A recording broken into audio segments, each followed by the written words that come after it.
قیام امن اسپین کی زیر اہتمام لیبر ڈے کے حوالے سے بارسلونا میں تقریب ہوئی، جس میں سابق سفیر پاکستان سید ایاز حسین شاہ، راجہ ضیاء صدیق اور سید ذوالقرنین شاہ نے بطور مہمان خصوصی شرکت کی۔ بارسلونا سے ممتاز سوہدر رپورٹ کریں گے۔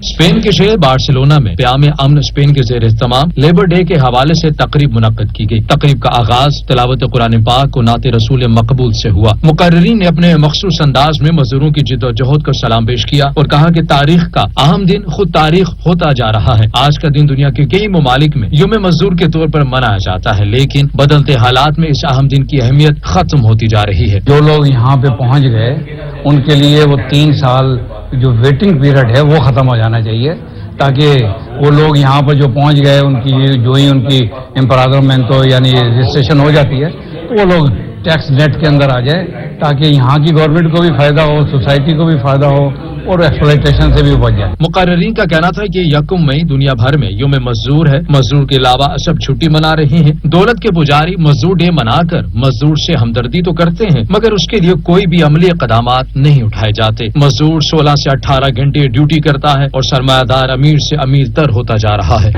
آج 1 مئی کے حوالے سے لیبر ڈے کا ایونٹ یہاں کیا گیا۔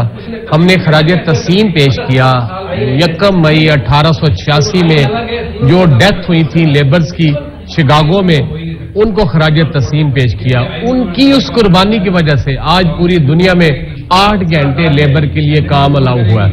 افراد کے ہاتھوں میں ہے اقوام کی تقدیر، ہر فرد ہے ملت کے مقدر کا ستارہ، تو اس بات کو سمجھیں یہ مزدور ہماری ملت کے ستارے ہیں اور ان کے ساتھ ہمارے وطن ہماری زمینیں چمک رہی ہیں۔